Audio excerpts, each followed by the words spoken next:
ಶ್ರೀ ಗುರುಭ್ಯೋ ನಮಃ. ಭಾಗವತ ಸಂಪ್ರಮೋದ ಪರೀಕ್ಷಾರ್ಥಿಗಳಿಗೆ ಸುಸ್ವಾಗತ.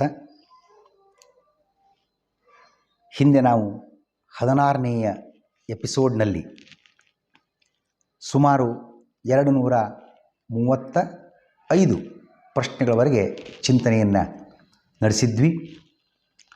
ಇದೀಗ 17ನೇಯ ಎಪಿಸೋಡ್ನಲ್ಲಿ 236ನೇ ಪ್ರಶ್ನೆಯಿಂದ ಪಾಠವನ್ನು ಮುಂದುವರಿಸೋಣ.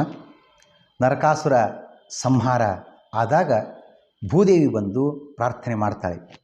ಭೂದೇವಿಯು ಆಗಮಿಸಿ ಅದಿತಿಯ ರತ್ನಖಚಿತ ಚಿನ್ನದ ಕರ್ಣಕುಂಡಲಗಳನ್ನು ಏನು ಕದ್ಕೊಂಬಂದಿದ್ದ ನರಕಾಸುರ ಅವನು ತಂದು ಮುಂದಿಡ್ತಾಳೆ ಭಗವಂತನ ಮುಂದೆ. ಅಪ್ಪ ಭಗವಂತ, ತಗೋ ಇವನು ಅದಿತಿಯ ಕರ್ಣಕುಂಡಲಗಳು, ಸ್ವೀಕಾರ ಮಾಡು. ಸ್ತೋತ್ರವನ್ನು ಮಾಡಿದ್ದಾಳೆ. ವೈಜಯಂತಿ ಮಾಲೆಯನ್ನು ಅರ್ಪಿಸಿದ್ಲು ಭಗವಂತನಿಗೆ. ನನ್ನ ಮೊಮ್ಮಗ ನರಕಾಸುರನ ಮಗ ಭಗದತ್ತನನ್ನು ಕಾಪಾಡುವಂತೆ ಕೇಳಿದ್ದಾಳೆ. ಕೃಷ್ಣ ಹೀಗೆ ಅನುಗ್ರಹಿಸಿದ. ಕೃಷ್ಣನು ಭಗದತ್ತನನ್ನು ರಾಜನನ್ನಾಗಿ ಮಾಡಿ, ಆ ಅಸ್ಸಾಂ ಅಥವಾ ಪ್ರಾಗ್ದೋಷಪುರದ ರಾಜನನ್ನಾಗಿ ಮಾಡಿ ಅವನಿಗೆ ಅಭಯ ನೀಡಿದ.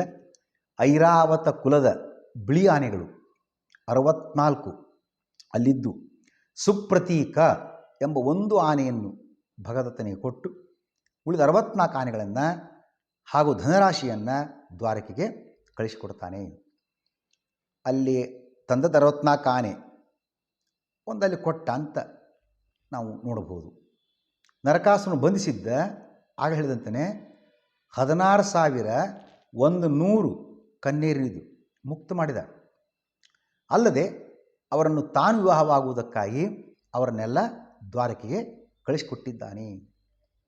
ಬಂಧಿತ ಕನ್ಯೆಯರನ್ನು ಕೃಷ್ಣನು ಏಕೆ ವಿವಾಹವಾದ ಅನ್ನೊಂದು ಪ್ರಶ್ನೆ ಸಹಜವಾಗಿ ಬರ್ತಕ್ಕಂಥದ್ದು.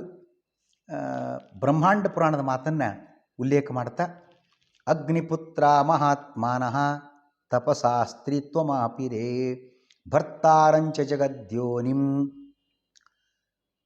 ಈ ಒಂದು ಮಾತನ್ನು ಉಲ್ಲೇಖ ಮಾಡ್ತಾರೆ. ಲೇಭಿರೇ ಪುರುಷೋತ್ತಮಂ, ಬ್ರಹ್ಮಾಂಡ ಪುರಾಣದ ಮಾತು. ಮಹಾತ್ಮರಾದ ಅಗ್ನಿಪುತ್ರರು ಕೃಷ್ಣನ ಪತ್ನಿಯರಾಗಬೇಕೆಂದು ಬಯಸಿ ತಪಸ್ಸು ಮಾಡಿ ಸ್ತ್ರೀತ್ವವನ್ನು ಪಡೆದಿದ್ದಾರೆ. ಅದಕ್ಕಾಗಿ ಕೃಷ್ಣ ಆ 16,100 ಕನ್ಯೆಯರನ್ನು ವಿವಾಹವಾಗಿದ್ದಾನೆ. ಇದು ಅವತ್ತಿನ ಹಿನ್ನೆಲೆಯ ಸಂದರ್ಭ. ಆ ಅಗ್ನಿಪುತ್ರರು ಮಾಡಿದ ತಪಸ್ಸಿಗೆ ವರವನ್ನು ಕೊಡಬೇಕಾಗಿತ್ತು, ಕೊಟ್ಟಿತ್ತು, ವರವನ್ನು ಪೂರ್ಣ ಮಾಡಬೇಕಾಗಿತ್ತು. ಅದಕ್ಕಾಗಿ ವಿವಾಹವಾಗಿದ್ದಾನೆ ಭಗವಂತ. ಇವತ್ತಿನ ಹಿನ್ನೆಲೆಯಲ್ಲಿ ನೋಡುವಂತಾಗಿದ್ದರೆ ರೀಹೆಬಿಲಿಟೇಷನ್ ಅಂದರೆ ಪುನರ್ವಸತಿಗಾಗಿ ಅವರ ವಿವಾಹ. ನರಕಾಸುರನ ಸೆರೆಮನೆಯಲ್ಲಿದ್ದರು ಇವರು. ಅವರ ಕ್ಯಾರೆಕ್ಟರ್ ಎಷ್ಟು ಸರಿ ಇತ್ತೋ, ಸರಿ ಉಂಟೋ ಇಲ್ಲವೋ ಯಾರಿಗೆ ಗೊತ್ತು, ಬೇಡಪ್ಪ ಉಸಾಬರಿ ಇವ್ರದು ಅಂತ ಹೇಳಿ ಬಹುಶಃ ಯಾರೂ ಕೂಡ ಆ ಸ್ತ್ರೀಯರನ್ನು ವಿವಾಹ ಆಗ್ತಾ ಇರಲಿಲ್ವೋ ಏನೋ. ಆ ಎಲ್ಲ ಸ್ತ್ರೀಯರು ಕೂಡ ಕೊನೆಯವರೆಗೆ ಅವಿವಾಹಿತರಾಗಿ ಉಳಿಯಬೇಕಾಗಿತ್ತೋ ಏನೋ. ಅದಕ್ಕಾಗಿ ಈ ಸಮಾಜದ ಉಪೇಕ್ಷೆಯನ್ನು ತಪ್ಪಿಸಿ ಅವರಿಗೊಂದು ಬಾಳನ್ನು ಕಲ್ಪಿಸಿ ಕೊಡೋದಕ್ಕೋಸ್ಕರ ಕೃಷ್ಣವರನ್ನು ತಾನು ವಿವಾಹವಾಗಿದ್ದಾನೆ. ಈ ನರಕಾಸುರ ಸಂಹಾರವನ್ನು ಮಾಡಿದ ನಂತರ ಕೃಷ್ಣ ಎಲ್ಲಿಗೆ ಪಯಣ ಮುಂದುವರಿಸಿದ? ಆಗಲೇ ಹೇಳಿದಂತೆಯೇ ಜೊತೆಗೆ ಬಂದಿದ್ಲು ಯಾರು, ಸತ್ಯಭಾಮಾದೇವಿ. ಇಬ್ಬರು ಸೇರಿಕೊಂಡು ಇಂದ್ರಲೋಕದ ಅಮರಾವತಿಗೆ ಪ್ರಯಾಣ ಮಾಡಿದ್ದಾರೆ. ಅಲ್ಲಿಯೇ ಸಮೀಪ ಸ್ವರ್ಗಲೋಕಕ್ಕೆ ಪ್ರಯಾಣ. ಬದರಿಕಾಶ್ರಮದಿಂದಲೇ ಸ್ವರ್ಗಲೋಕಕ್ಕೆ ಪ್ರಯಾಣ ಮಾಡತಕ್ಕಂಥ ಕ್ರಮ ಅಂತ ತಿಳಿದು ಬರ್ತದೆ. ಮಹಾಭಾರತದಲ್ಲಿ